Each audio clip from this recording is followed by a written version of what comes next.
আসসালামু আলাইকুম and welcome to Royal Education. আজকে আমরা যে বিষয়টা নিয়ে কথা বলবো বিউপি সাধারণ জ্ঞান। বিউপি সাধারণ জ্ঞানের জন্য যে 10টি টপিক অনেক বেশি ইম্পর্টেন্ট। নাম্বার 1, বিউপি সম্পর্কে আপনার ক্লিয়ার ধারণা থাকতে হবে। বিউপি বর্তমান ভাইস চ্যান্সেলরকে বিউপি দিবস কবে পালিত হয়, এই টাইপের কিছু প্রশ্ন প্রতি বছরই এসে থাকে। নাম্বার 2, বাংলাদেশ সম্পর্কে আপনার ক্লিয়ার ধারণা থাকতে হবে যে বাংলাদেশের সর্ব উত্তরের জেলা কোনটি, বাংলাদেশের সর্ব দক্ষিণের জেলা কোনটি, বাংলাদেশের সবচেয়ে ক্ষুদ্র জেলা কোনটি, সবচেয়ে বড় জেলা কোনটি, এটা সম্পর্কে বেসিক্যালি বাংলাদেশ সম্পর্কে আপনার একটা ক্লিয়ার ধারণা থাকতে হবে।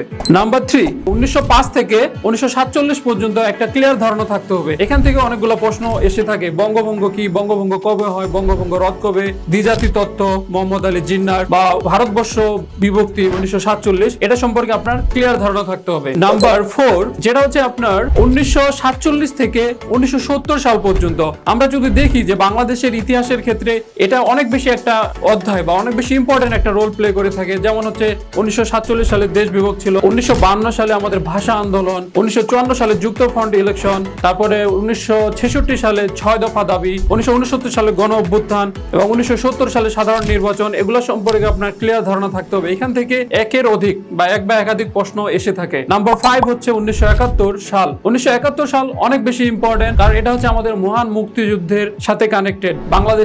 বাংলাদেশের যে ক্রিয়েশন বা বিজয়, সেটা সম্পর্কে ধারণা। এখানে মুক্তিযুদ্ধের পাকিস্তানি হানাদার বাহিনী সম্পর্কে, তারপরে হচ্ছে আমাদের মুক্তিযুদ্ধের কয়টি সেক্টর ছিল, সেক্টর কমান্ডাররা, এটা সম্পর্কে আপনার একটা ক্লিয়ার ধারণা থাকতে হবে। নাম্বার 6, যেটা হচ্ছে জাতিসংঘ, বিশ্বের সর্ববৃহৎ মানবাধিকার প্রতিষ্ঠান হচ্ছে জাতিসংঘ। জাতিসংঘ সম্পর্কে আপনার ক্লিয়ার ধারণা থাকতে হবে। এটার থেকে মাস্ট প্রতি বছরই যে কোনো varsity, not only BUP, Dhaka বিশ্ববিদ্যালয়, রাজশাহী ইউনিভার্সিটি, জাহাঙ্গীরনগর ইউনিভার্সিটি, যে কোনো ভার্সিটি থেকে একটা প্রশ্ন অবশ্যই আপনি জাতিসংঘ থেকে পাবেন। নাম্বার 7, বাংলাদেশ সেনাবাহিনী সম্পর্কে বা বাংলাদেশের সশস্ত্র বাহিনী সম্পর্কে আপনার একটা ক্লিয়ার ধারণা থাকতে হবে। এখান থেকে একটি প্রশ্ন এসে থাকে। নাম্বার 8 হচ্ছে পুরস্কার।